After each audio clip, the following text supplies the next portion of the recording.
सेतू बांधणीच्या मोठ्या कार्यात खारीचे अल्प योगदान देखील श्रीरामांनी जसे महत्त्वाचे मानले, तसे व्यापक समाज उद्धारक कार्यांमध्ये समाजातील सर्व घटकांचे सर्व प्रकारचे योगदान मोलाचे ठरत असते.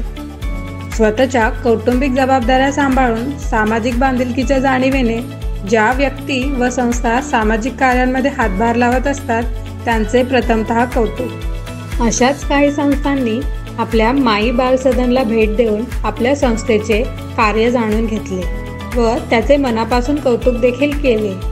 केवळ शाब्दिक कौतुक करूनच ते थांबले नाही, तर आर्थिक व वस्तुरूपात देखील संस्थेस यांनी सहाय्य केले. श्री गजानन लीला चॅरिटेबल ट्रस्टतर्फे या सर्व संस्थांचे हार्दिक आभार.